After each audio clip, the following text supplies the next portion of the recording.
No one is loyal forever.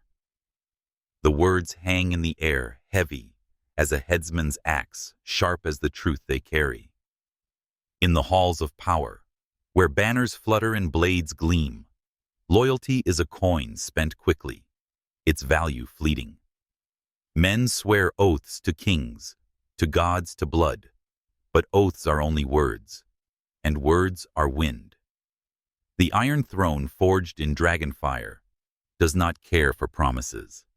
It demands blood, and blood it receives, whether from the faithful or the false. Look to the annals of Westeros, to the songs of ice and fire, and see the truth laid bare.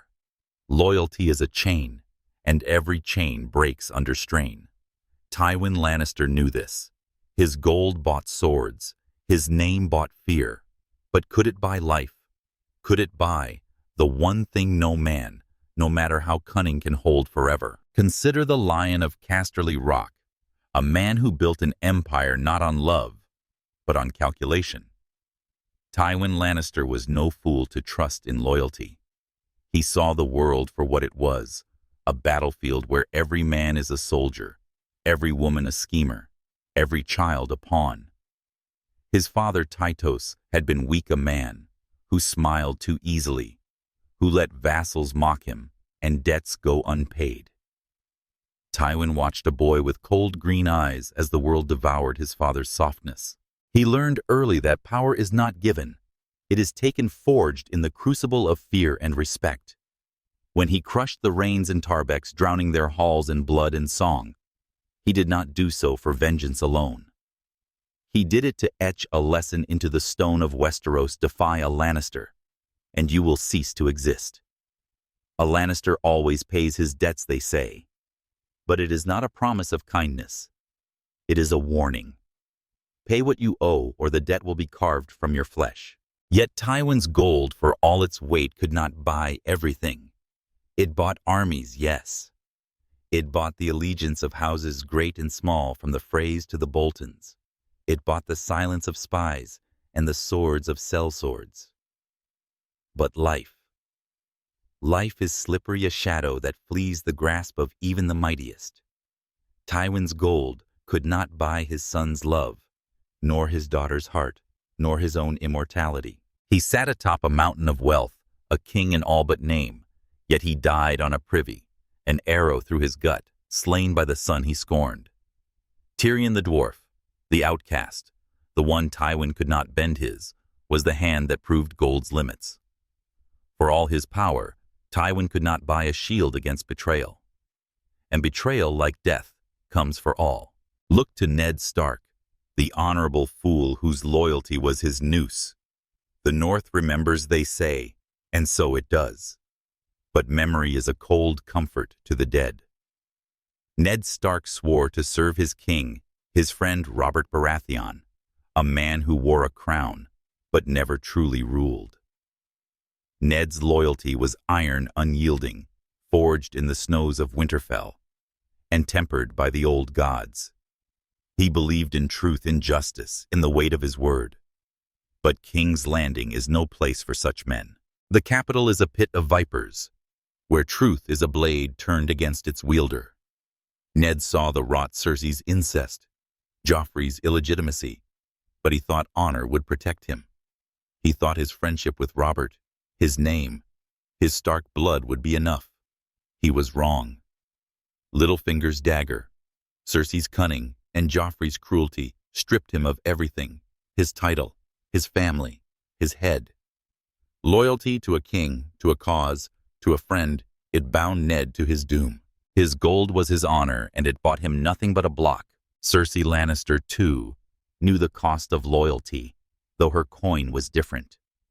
Hers was love, a fierce, desperate thing that burned hotter than wildfire. She loved her children, her twin, her power, and she would claw the world to ash to keep them. But love, like loyalty, is a chain. Cersei's love for Jaime blinded her to his flaws, to the slow unraveling of their bond. Her love for Joffrey Myrcella Tommen, it drove her to schemes that toppled kingdoms, yet it could not save them. Joffrey choked on his own wedding feast. Myrcella bled in Dorne, and Tommen fell from a window, broken by the weight of a crown too heavy for a boy. Cersei's love was a fire that consumed all it touched, herself included. She sat the Iron Throne a queen at last, but the ashes of her children were her only crown. Gold could not buy their lives nor hers when the walls of the Red Keep closed in. And what of Jon Snow, the bastard who carried a king's blood and a traitor's name? His loyalty was a burden, a stone he bore from the wall to the grave and back again. Jon swore an oath to the Night's Watch to guard the realms of men, to forsake love, family, glory. He kept that oath, even when it tore his heart. He turned from Ygritte, from Robb, from the Stark name that whispered in his dreams. Yet loyalty to the Watch did not shield him from the knives of his brothers. They called him traitor oathbreaker and drove steel into his heart. Death was his reward for duty. And when the Red Woman's fire brought him back, what did he find? A world no kinder, no fairer than the one he left. Jon's loyalty to the North, to his people, made him a king he never sought to be. But kings do not live long in Westeros. His blood, his name, his truth. Aegon, Targaryen rightful heir.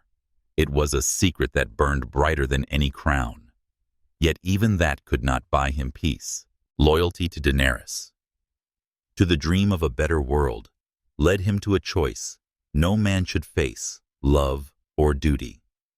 He chose duty, and it cost him everything. Daenerys Targaryen, the mother of dragons, believed her fire could forge a new world. Her loyalty was to a vision, a memory of a throne her family lost before she was born. She was the blood of the dragon, the last of her line, and she burned with a purpose that set continents ablaze. From the Dothraki Sea to the walls of Meereen, she broke chains, freed slaves, and toppled tyrants. Her dragons were her children, her power, her proof that she was no ordinary woman. Yet fire is a fickle ally. It warms, it illuminates, but it also destroys. Daenerys's loyalty to her dream blinded her to the cost. She freed cities only to see them fall to chaos. She loved her people, but love cannot feed the hungry or heal the broken. When she sailed to Westeros, her heart was set on the Iron Throne, on reclaiming what was hers by right. But rights are illusions in a world where swords speak louder than blood.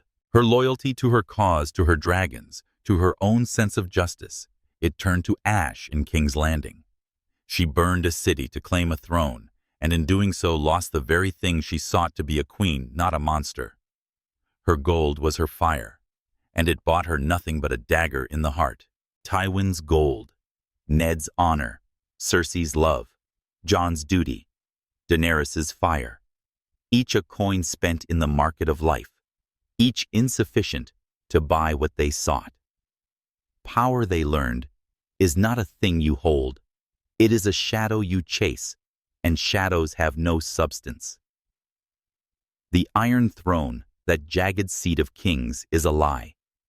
It promises dominion, but delivers only death. The Game of Thrones is played by all, from the highest lord to the lowest beggar, and none emerge unscathed. Loyalty, love, duty, honor, vengeance. They are the currencies of Westeros, and all are counterfeit in the end. The only truth is this: the world does not bend to your will, no matter how fiercely you believe, no matter how much you pay. Look to the Freys, who thought betrayal could buy them power. Walder Frey slit throats at a wedding, broke guest right, and earned a lordship for his treachery. But the North remembers, and Arya Stark was its memory. She fed him his sons, then his own blood, and the Freys fell like leaves in winter. Their gold was ambition, and it bought them graves. Look to Stannis Baratheon, who burned his daughter for a crown promised by fire. The Lord of Light whispered victory, but the snows of the North swallowed his army, and his heart broke before his body did. His gold was faith, and it bought him ruin. Look to Robb Stark, the young wolf, who fought for love and vengeance. He won battles but lost a kingdom for a woman's heart. His gold was courage, and it bought him a crossbow's bolt. The world is a ledger, and every debt is paid not in gold but in blood. What then is the lesson? Is there wisdom in this slaughter, this endless cycle of rise and fall? Perhaps it is this: no coin, no matter how bright, can buy you life. Not the life you want, not the life you dream of. Tywin Lannister's gold bought him fear, but not love. Ned Stark's honor bought him respect, but not survival. Cersei's love bought her power, but not peace. Jon's duty bought him purpose, but not freedom. Daenerys's fire bought her glory, but not a home. The world does not care for your desires, your plans, your pain. It turns relentless, and you are but a speck upon its wheel. To live is to fight, to scheme, to bleed, and still, in the end, to lose. Yet, there is a strange nobility in the struggle. To stand knowing you will fall, and to fight anyway, that is the heart of Westeros. The songs are not sung for the victors, for there are none. They are sung for the broken, the brave, the damned. For Ned, who died for truth. For Cersei, who burned for love. For Jon, who bore the weight of a world that did not thank him. For Daenerys, who dreamed of a throne and found only ash. And for Tywin, whose gold could not buy what he sought most, a legacy that would not crumble. Their stories are not lessons in triumph, but in endurance, in the raw, brutal beauty of a life lived fiercely, even when it ends in shadow. The wind howls through the ruins of King's Landing, and the Iron Throne sits empty, its blades dull with rust. The game goes on as it always has, as it always will.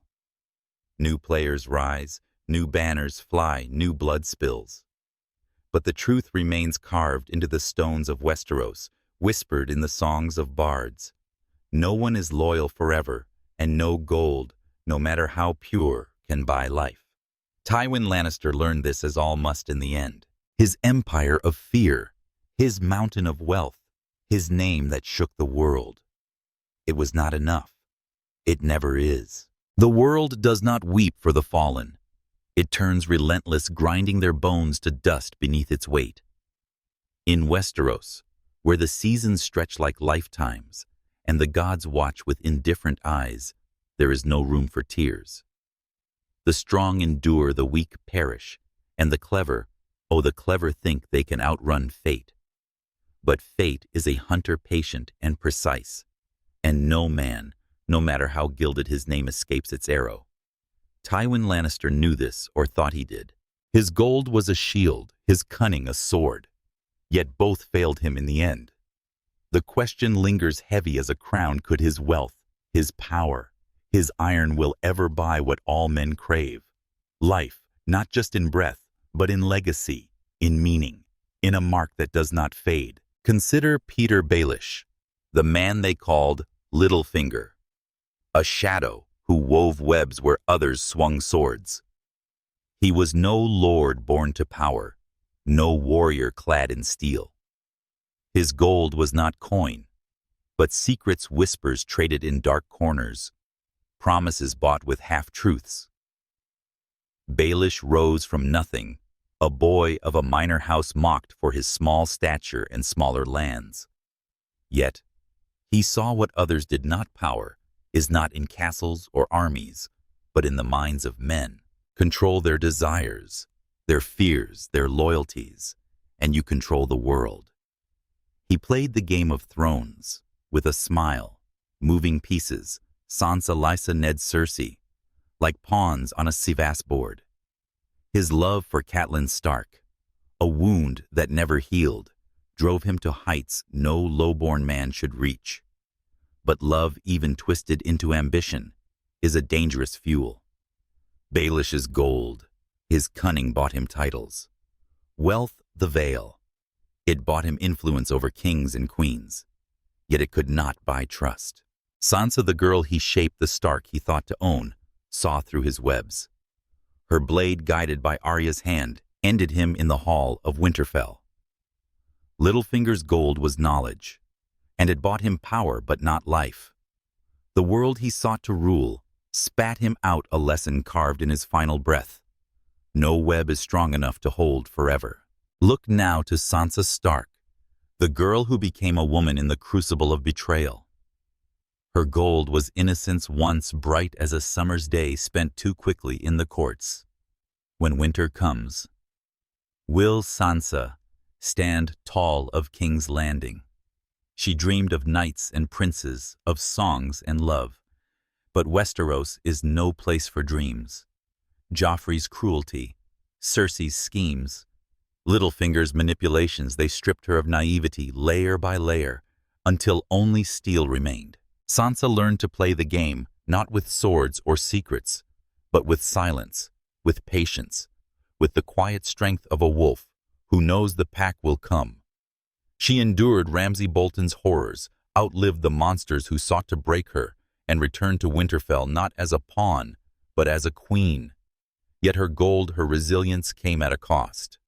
The girl who loved lemon cakes and tales of Florian is gone buried beneath the weight of loss. Sansa's life was bought with pain, with the blood of those she loved, with the innocence she can never reclaim.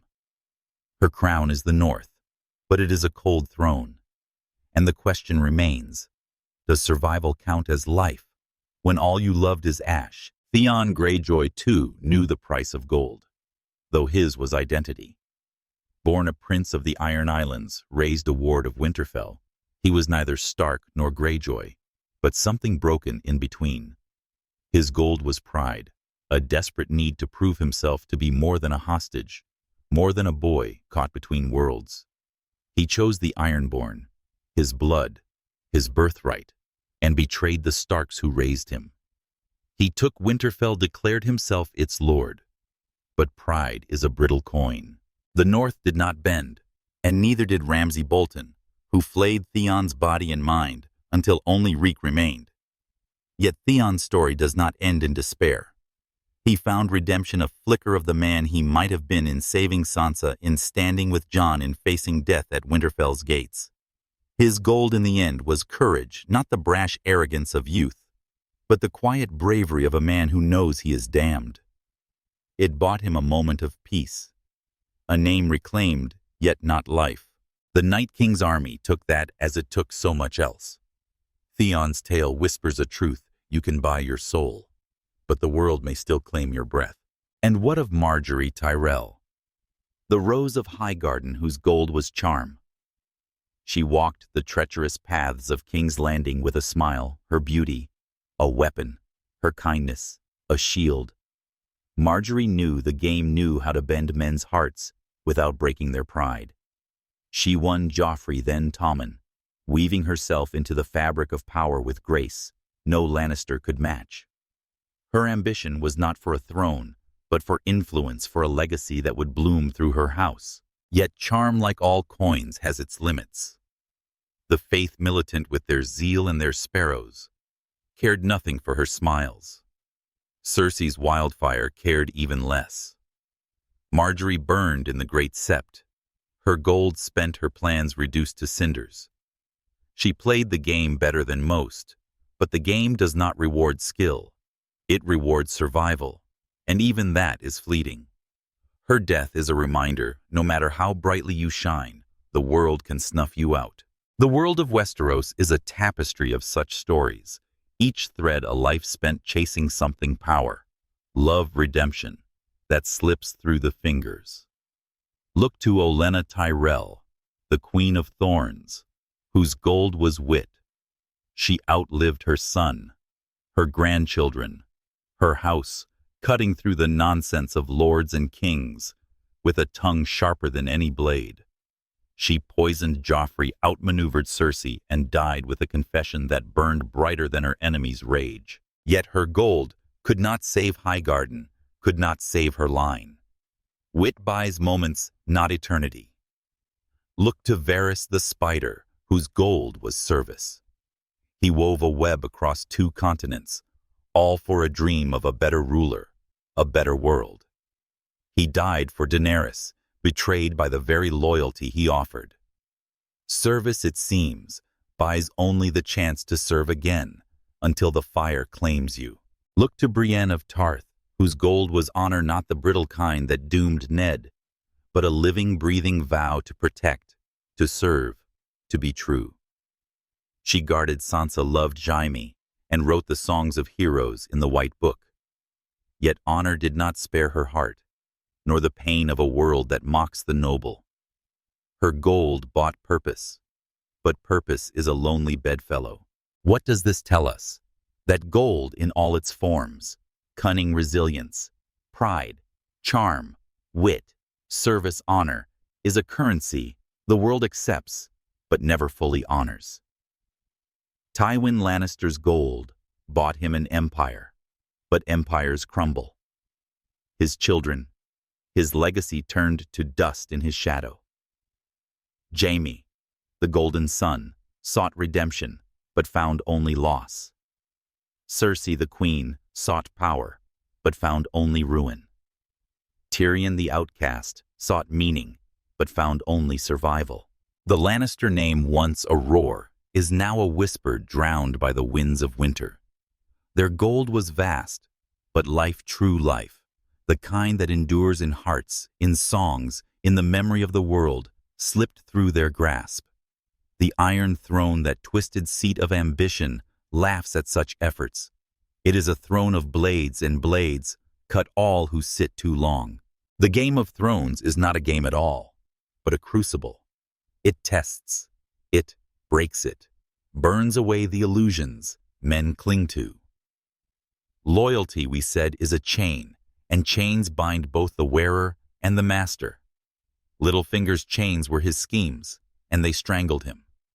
Sansa's chains were her suffering, and they forged her. Theon's chains were his name, and they freed him only in death. Marjorie's chains were her ambition, and they burned with her.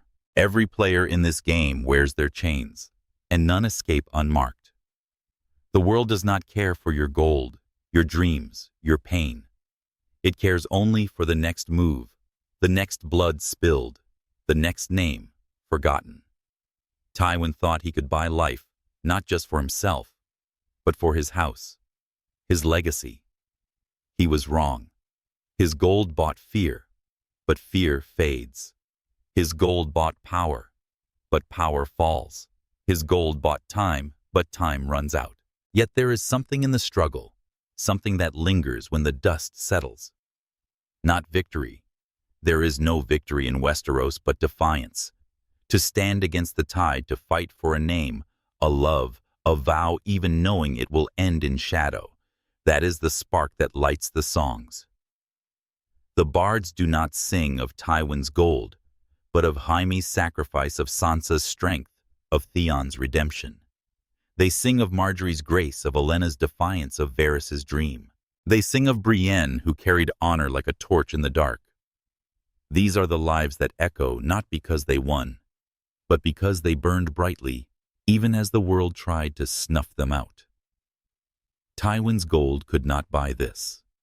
No gold can. It is not bought, but earned in the blood and sweat and tears of a life lived fiercely, flaws and all. The wind still howls, and the Iron Throne still stands, though its edges grow dull. New players will come, new gold will be spent, new blood will stain the stones. The question remains unanswered, unanswerable. Can gold buy life? Tywin Lannister thought it could. He built a world on that belief, and it crumbled. His children carry his name, but not his dream. The world turns, and the game goes on, and the truth grows clearer with every fallen king, every broken vow, every burned city. Gold buys many things, but life is not one of them. Not the life that matters, not the life that lasts. The stars do not mourn their own fading. They burn fierce and solitary until their light is spent and the void claims them without a sound. In Westeros, where blood writes the laws and ambition carves the graves, men and women chase a light of their own, a name, a throne, a song that will not die. They call it legacy, immortality, life beyond the flesh, and they spend their gold to claim it. Tywin Lannister spent a fortune in coin fear, and will believing he could forge a house that would outshine the stars. Yet Casterly Rock stands silent, its vaults empty of meaning, its lions roar, a memory. His gold bought power, bought dread, bought a name that shook the 7 kingdoms. But life is a thief, slipping through the tightest grasp, mocking the mightiest plans. The question cuts deeper now, its edge honed by the ruins of his dream. Could Tywin's gold or any gold buy life? Not mere survival, but the kind that echoes, that endures, that defies the relentless turning of the world. Consider Arya Stark, the girl who became a blade, who traded her name for a list of deaths. Her gold was vengeance, a currency forged in the ashes of her family.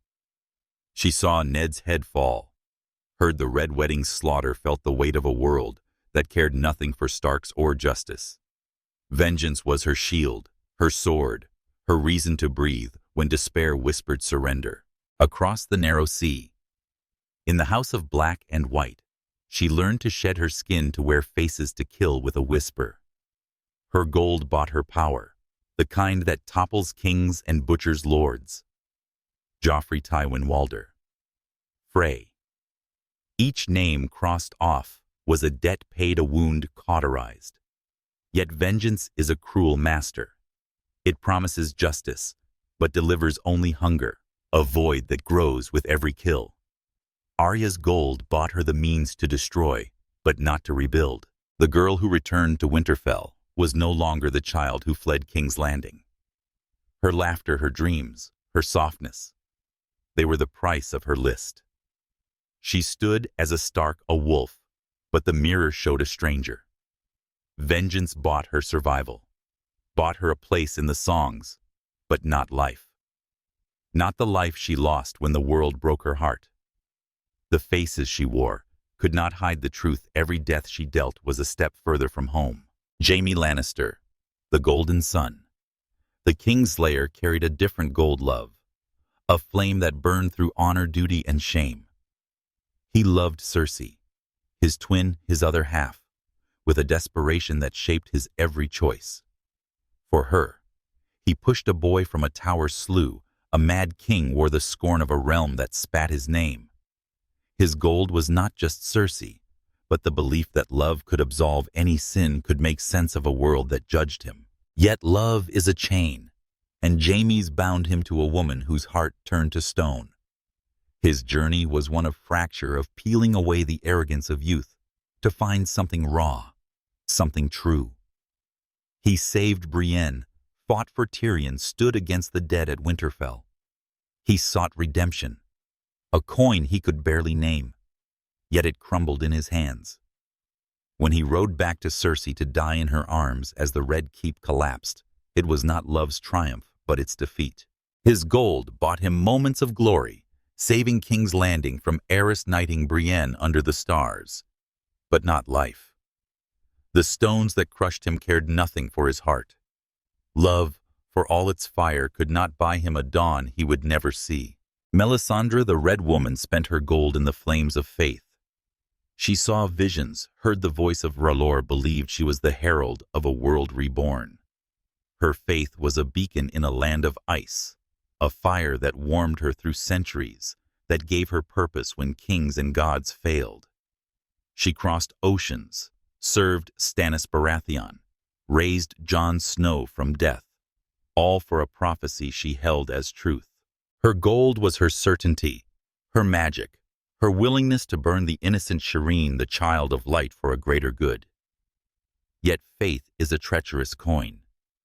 The flames lied, or she misread them, and Stannis' defeat in the snow broke her certainty. Shireen's screams haunted her, a debt faith could not pay. She turned to Jon, saw another savior, but the fire grew dim. When she walked into the snow, shedding her glamour, her centuries, her life, she knew her gold had failed. Faith bought her power, bought her time, but not truth. The Lord of Light, if he existed, turned his face away. Her end was no blaze of glory, but a sigh, a shadow fading into winter.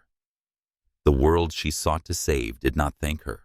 The Night King, a creature of ice and silence, had his own gold purpose, an ancient, unyielding will to erase the world of men. Born of the children's magic, he was no man but a force, a winter that walked with eyes of blue fire. His gold was death, the promise of a night where pain, ambition, and memory cease. He raised armies from graves, turned innocents into whites, marched on the living with a patience that mocked human haste. His purpose was absolute, his power, a tide that drowned hope. Yet even purpose, cold and vast as his, could not buy life. Arya's dagger, small and swift, struck him down, shattered. His army ended his eternal night. The world he sought to unmake fought back, and a girl with a blade proved that no force, no matter how ancient, is eternal. His gold bought him fear, bought him centuries, but not victory. The Night King's fall whispers a truth even death must kneel. These lives, Arya's vengeance, Jaime's love, Melisandre's faith, the Night King's purpose, are coins spent in the market of Westeros, each bright, each flawed, each insufficient. The Iron Throne, that jagged seat of dreams, laughs at their offerings. It is a throne of sacrifice of blood, and it cares not for the gold you bring. The Game of Thrones is a pyre, and all who play are kindling. Some flare, some smolder, but all burn out. Tywin Lannister's gold was meant to buy a legacy, a house that would outlast the ages. Yet his children are his testament, and they are broken. Jaime died for a love that consumed him. Cersei died for a throne that betrayed her. Tyrion lives, but for what? The Lannister name, once a thunderclap, is now a whisper lost in the wind. Tywin's gold bought him a moment, but moments fade. Look to Davos Seaworth, the Onion Knight, whose gold was loyalty not to crowns but to men. A smuggler turned knight. He knew the world's cruelty, yet chose to believe in something better. He served Stannis, then Jon, not for glory, but for a flicker of hope, a world where justice might outweigh betrayal. He smuggled onions to save a starving city, spoke truth to kings when lies were safer, wept for Shireen when others turned away. His gold bought him no riches, no titles that mattered, only the chance to stand again, to lose again. At Winterfell, he fought the dead not for a throne, but for the living.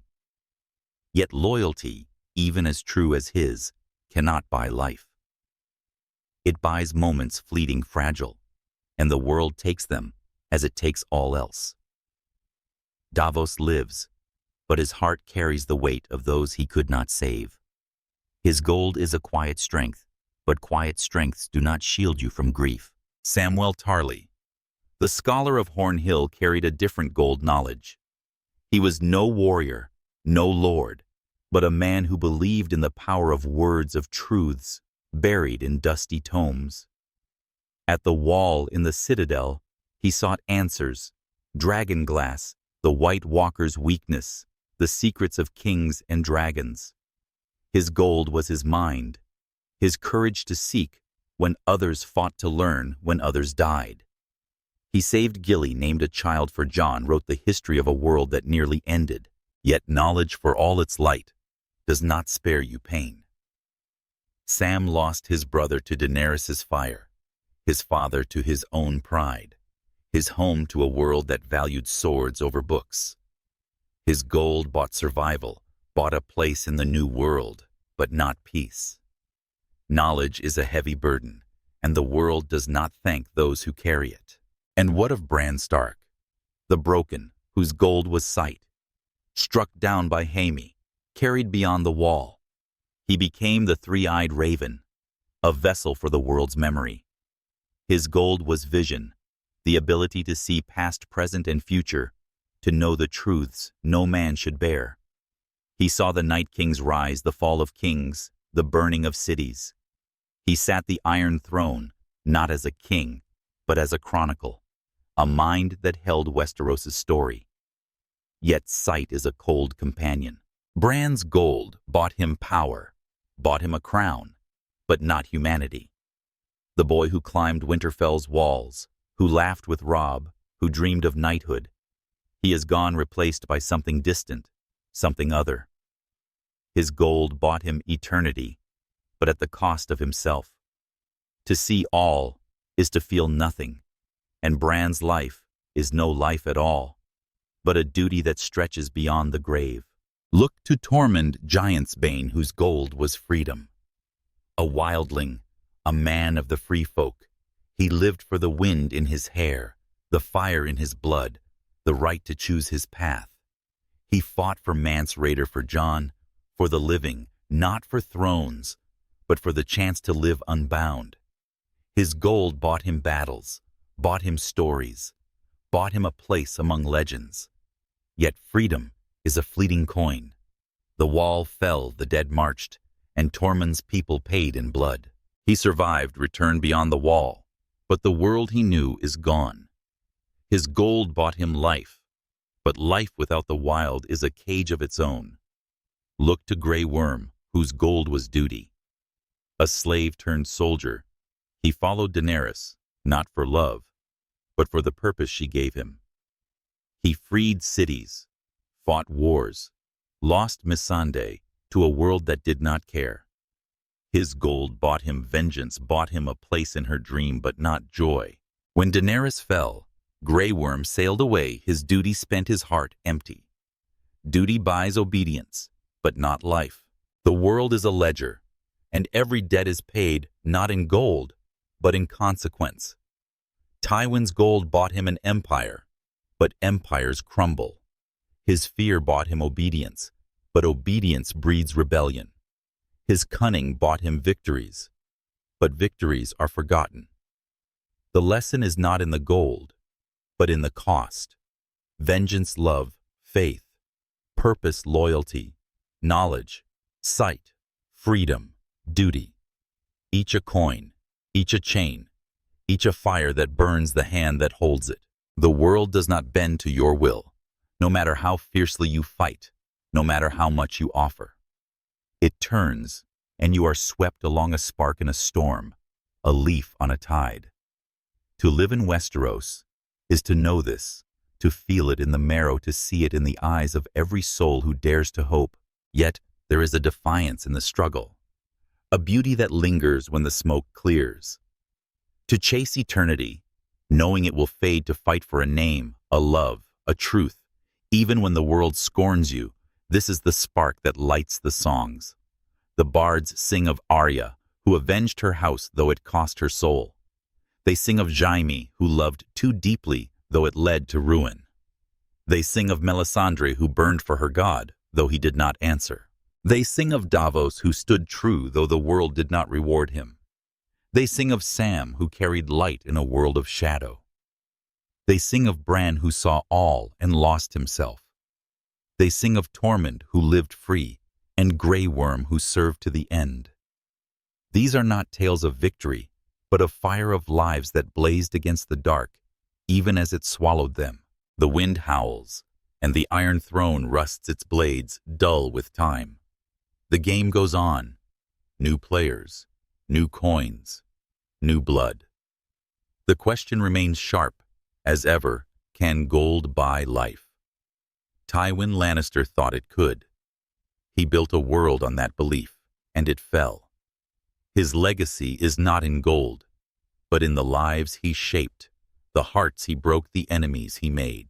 The world turns, and the truth cuts deeper. Gold buys many things, but life, the life that endures, that sings, that defies the dark, is not one of them. Not now, not ever. The world does not pause for the dead. It spins unyielding, its rivers red with blood, its skies heavy with ash. In Westeros, where crowns are forged in fire and broken in betrayal, men and women wager their gold, be it coin courage or creed, for a chance to outlast the storm. They dream of life, not just the pulse beneath the skin, but the kind that carves a name into the annals of time, that whispers through the ages. Tywin Lannister dreamed such a dream. His gold was power, a force he wielded like a blade, cutting through enemies, doubts, and the chaos of a fractured realm.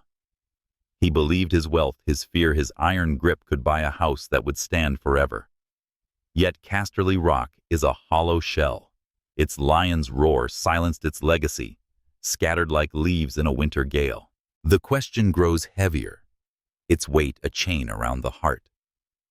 Could Tywin's gold, or any gold by life, the kind that endures beyond the grave, that holds fast against the tide of oblivion? Consider Tyrion Lannister, the dwarf, the outcast, the mind that outshone the swords of his kin. His gold was wit, a sharp, glittering thing that kept him alive where strength could not. Born unwanted, scorned by his father, blamed for his mother's death, Tyrion learned early that the world does not love those it deems broken. Yet he thrived not through Tywin's gold, but through the alchemy of word schemes and a heart that refused to bow. He defended King's Landing, loved Shae, defied his father's wrath. His wit bought him moments of power. Hand of the king, master of coin, but power in Westeros is a fleeting guest. Betrayed by Shae, condemned by Cersei, Tyrion's gold turned to ash when he loosed a crossbow bolt into Tywin's heart. Across the narrow sea, he served Daenerys, believed in her fire, only to watch her burn a city and lose her soul. His gold bought him survival, a seat at the table of a new world, but not peace. Tyrion lives, but his life is a ledger of losses. Love, family, hope. His wit, his gold could not buy what he sought most, a place where he belonged. The world spares the clever, but it does not embrace them. Look to Catelyn Stark, the mother whose gold was family. Her love for Ned, for Robb, Sansa, Arya, Bran, Rickon, was a flame that warmed Winterfell's cold halls. She was no warrior, no schemer by nature, yet she became both to protect her own. When Ned rode south, she held the north. When Robb marched to war, she counseled, negotiated, endured. Her gold was her heart, fierce and unyielding, a mother's vow to shield her children from a world that hungered for their blood. Yet love, even a mother's, is no match for fate. The Red Wedding took. Robb took her, left, her throat slit, and her soul shattered. Even in death, as Lady Stoneheart, her gold turned to vengeance, a cold, relentless thing that hunted Freys and Lannisters alike. But vengeance is not life. It is a shadow, a mockery of the love that once defined her. Catelyn's gold bought her moments of strength, bought her a legacy of loyalty, but not the life she dreamed, a family whole, a home unbroken. The world does not honor such dreams. It breaks them and moves on. And what of Robert Baratheon, the king who won a throne but lost a kingdom? His gold was strength, the hammer that crushed Rhaegar Targaryen, the fury that toppled a dynasty. He was a warrior, a storm made flesh, a man who laughed in the face of death. Yet strength is a brittle coin. The Iron Throne won through blood became his cage. He loved Lyanna Stark, but she died. He married Cersei, but their union was a lie. He ruled, but his court was a nest of vipers, Varys, Littlefinger, his own brothers. His gold bought him a crown, bought him feasts and hunts, but not joy. Robert drowned in wine, in memories of a woman he never truly knew, and died to a boar's tusk, a wound festered by neglect. His strength could not buy loyalty, could not buy love, could not buy the life he wanted, a life of battle and brotherhood, not parchment and politics. The throne he claimed was a poison, and it drank him dry. His name lives in songs, but songs are poor comfort to the dead. Cersei Lannister, revisited, demands another look, for her gold was not just love, but ambition. She was Tywin's daughter, a lioness, who saw the Iron Throne as her birthright. Her beauty was a weapon, her cunning a shield, her will, a fire that burned through doubt. She bore Joffrey Myrcella Tommen, dreaming of a dynasty to rival her father's. She schemed, lied, killed to keep them safe, to keep herself atop the game's brutal summit. Her gold was her pride, the belief that a Lannister could bend the world to her desires. Yet ambition is a treacherous coin. Joffrey died choking. Myrcella bled in Dorne. Tommen fell from a window. The faith militant caged her. The sparrows shamed her, and her wildfire.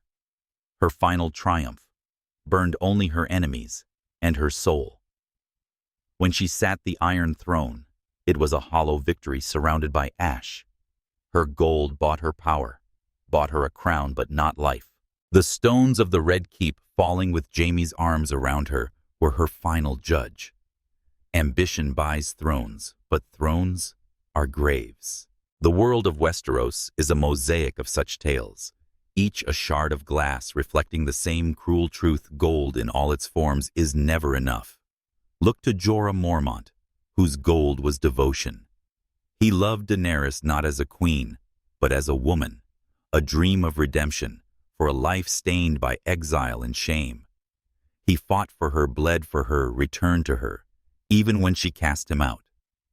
His gold bought him forgiveness, bought him a place at her side, but not her heart.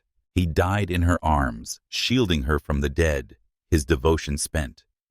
Look to Ygritte, whose gold was freedom, the wildling fire that burned in her kiss, her bow, her defiance.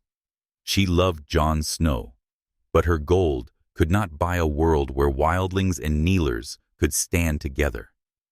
An arrow took her, and her freedom died with her. Look to Oberyn Martell, whose gold was vengeance, a spear aimed at the heart of Lannister cruelty. He fought for Elia for Dorne, but his gold bought only a moment of triumph before the mountain crushed him. Vengeance, devotion, freedom, each a coin, each a chain, each a spark that flares and fades. What does this mean? That the Game of Thrones is not a game, but a sentence. It is a punishment for daring to want to love, to dream. Tyrion's wit, Catelyn's family, Robert's strength, Cersei's ambition, Jorah's devotion, Ygritte's freedom, Oberyn's vengeance. These are the currencies of Westeros, and all are counterfeit in the end. The Iron Throne. That twisted altar demands sacrifice, but offers no reward. It is a lie, a promise of power that delivers only pain. Tywin Lannister's gold was meant to buy a future, a house that would outlast the gods. Yet his children are his mirror, and they are shattered. Tyrion wanders a man without a home. Cersei died a queen without a kingdom. Jaime's redemption was a flicker snuffed out by love. The Lannister name, once a beacon, is now a ruin, its light dimmed by the weight of its own debts. The lesson is not in the gold, but in the spending. Every coin has its cost, every dream its price. The world does not care for your heart, your hopes, your pain. It turns, and you are carried with it, a grain of sand in a storm, a drop in a flood. To live in Westeros is to know this, to feel it in the silence of the night, to see it in the eyes of those who fight and fall. Yet there is a strange nobility in the fight, a beauty in the defiance. To stand knowing the world will break you to love, knowing it will burn you to dream, knowing it will fade. This is the pulse of Westeros. The songs are not for the victors, for there are none. They are for the brave, the broken, the damned. For Tyrion, who laughed in the face of death. For Catelyn, who fought for her children. For Robert, who won a throne and lost himself. For Cersei, who burned for power. For Jorah, who died for love. For Ygritte, who lived free. For Oberyn, who struck like a viper. The wind whispers through the ruins of King's Landing, and the Iron Throne sits its edges blunted by time. The game goes on. New players, new coins, new blood. The question lingers, a blade that cuts to the bone. Can gold buy life? Tywin Lannister thought it could. He built an empire on that belief, and it crumbled. His legacy is not in gold, but in the lives he touched, the hearts he scarred, the world he shaped and lost. The truth grows clearer, sharper, colder. Gold buys many things, but life, the life that sings, that endures, that defies the dark, is not one of them. Not now, not ever. The world does not kneel to the vanquished, nor does it sing for the forgotten. It turns a wheel of stone and blood, crushing dreams beneath its weight, indifferent to the cries of kings or beggars. In Westeros, where the Game of Thrones is played with blades and lies, every soul spends their gold, be it honor, hatred, or hope for a chance to claim life, not just in breath, but in legacy and a mark that defies the void. Tywin Lannister spent his gold, a fortune, in fear, coin, and cunning to forge a house that would outlast the mountains. He believed his power could buy eternity, that his name would burn brighter than the sun. Yet Casterly Rock is a ghost, its vaults hollow, its lions roar, drowned by the wind. His children, his empire, his dream, all dust. The question now, a wound, bleeds its final truth. Could Tywin's gold, or any gold, buy life, the kind that endures, that sings, that holds fast against the dark? The answer is not in victory, for there is none. It is in revelation. A truth as cold and sharp as Valyrian steel. Consider Sandor Clegane, the hound whose gold was pain. Scarred by his brother, betrayed by a world that praised knights while rewarding monsters, he lived with a snarl, a blade, a heart armored in cynicism. His gold was not ambition, but survival, the raw, brutal will to endure a world that despised him. He served Joffrey, protected Sansa, fought for Arya, not out of loyalty, but because pain taught him truth. The world is cruel, and only the strong crawl from its jaws. Yet pain is a heavy coin. It bought him battles, bought him a name feared across the realm, but it also chained him to his brother Gregor the Mountain, a shadow he could not escape. At King's Landing, in the fire of Clegane Bowl, Sandor faced his past, his pain, his gold. He won, dragging Gregor into the flames, but victory was death. His gold bought him freedom, bought him a moment of peace, but not life. The Hound's story is a scar on Westeros, a reminder that pain can forge a man, but it cannot sustain him. The world takes and takes until even the strongest break. Look to Lysa Arryn, the Lady of the Eyrie, whose gold was obsession. Her love for Peter Baelish, a flame kindled in youth, consumed her heart, her mind, her sanity. She poisoned her husband, betrayed her sister, ruled the Vale with a trembling hand, all for a man who saw her as a tool. Her gold was her delusion, the belief that love could rewrite the past, could make her whole. Yet obsession is a poisoned coin. It bought her power, bought her a throne in the clouds, but not clarity. When Littlefinger pushed her through the moon door, her gold was spent, her life extinguished in a scream. Lysa's tale is a warning: to cling to a dream that does not see you is to court the abyss. Her obsession bought her moments of ecstasy, but not life. The world does not reward the blind, only the cunning, and even they fall. And what of Mance Rayder, the king, beyond the wall, whose gold was unity? A wildling born, a crow turned rebel. He saw a truth the kneelers ignored. The true enemy was not men, but the cold, the dark, the dead. He united clans, forged a nation from chaos, led his people south to escape the Night King's grasp.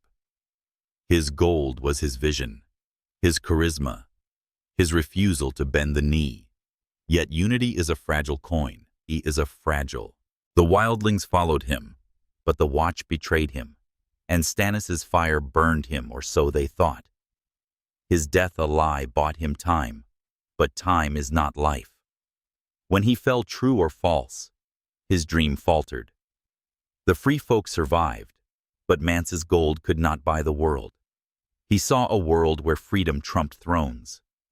His vision was a spark bright, but brief, and the world snuffed it out.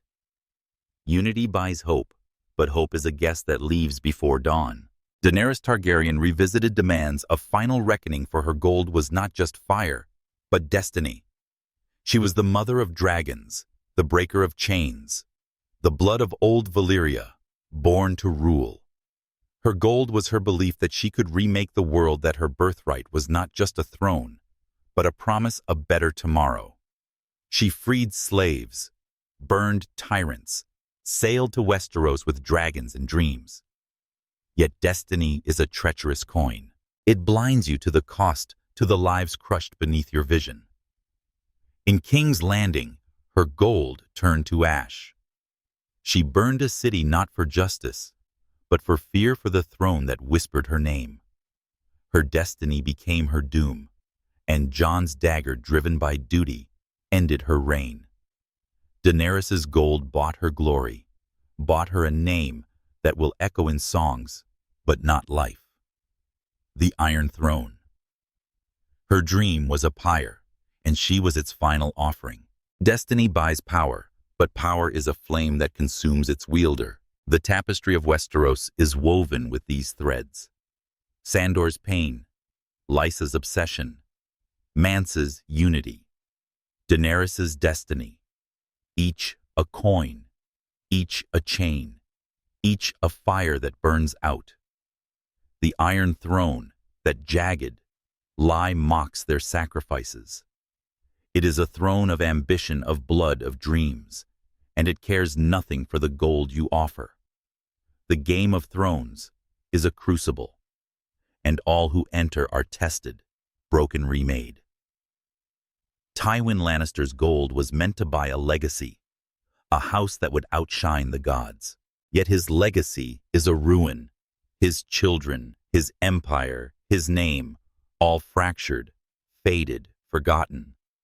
Jaime died for love, Cersei for power, Tyrion lives for nothing. The lion's roar is silent, and the world does not weep. Tywin's gold bought him a moment, but moments are not eternity. Look to Gendry, the bastard smith, whose gold was craft.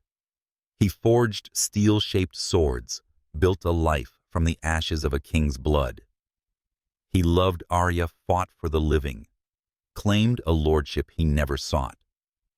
Yet craft is a humble coin. It bought him survival, bought him a name, Baratheon legitimized, but not purpose. The world he helped save did not need his hammer, only his blood. Look to Missandei, whose gold was trust. She followed Daenerys, believed in her, translated her dreams into reality.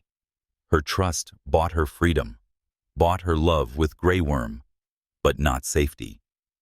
Cersei's blade took her a pawn in a game she never played. Look to Bronn, whose gold was pragmatism. He sold his sword, his loyalty, his soul, always to the highest bidder. His pragmatism bought him Highgarden, bought him wealth, but not respect. The world spares the cunning, but it does not love them. What is the revelation then? After all this blood, this gold, this pain, it is not that gold cannot buy life. Tywin's coin, Sandor's pain, Daenerys's destiny, all bought something, moments of brilliance, flickers of eternity. The revelation is deeper, colder, truer life. The kind that endures is not bought at all. It is not a transaction, a debt paid, a coin spent. It is a fire kindled in defiance, in love, in the raw, brutal choice to stand against the dark, even when it will swallow you. The songs of Westeros are not for those who won, for no one does. They are for those who burned Sandor, who faced his fear, Lysa, who loved too fiercely, Mance, who dreamed of freedom, Daenerys, who dared to change the world. They are for Gendry who forged, Missandei who trusted, Bronn who survived. They are for Tywin who built and failed. The world does not care for your gold, your dreams, your scars. It turns, and you are dust, a whisper, a shadow. Yet in that dust, in that whisper, there is something eternal, not life, but defiance. To live in Westeros is to know you will lose, to know the world will break you, and to fight anyway. The bards sing of the broken, the brave, the damned, not because they triumphed, but because they dared. Tywin's gold could not buy this. No gold can. It is not a thing purchased, but a thing forged in the crucible of loss, in the fire of choice. The Iron Throne rusts. The game goes on new players, new coins, new blood. But the truth, the revelation is this. Life is not in the gold you spend, but in the fire. You leave behind a flame that burns, however briefly, against the endless night. The wind howls, and the ruins of King's Landing are silent. The question, can gold buy life, fades unanswered, unanswerable, for it was never the right question. Tywin Lannister's gold bought him a world, and the world took it back. His legacy is not in coin, but in the echoes of those he shaped, those he broke, those he could not bend. The revelation is not in life, but in defiance, in the fire that dares to burn. And so the songs continue, not for the living, but for the defiant, for the flames that light the dark, even as they fade. Westeros endures, and its truth is eternal gold. Buys nothing but defiance. Defiance buys the song.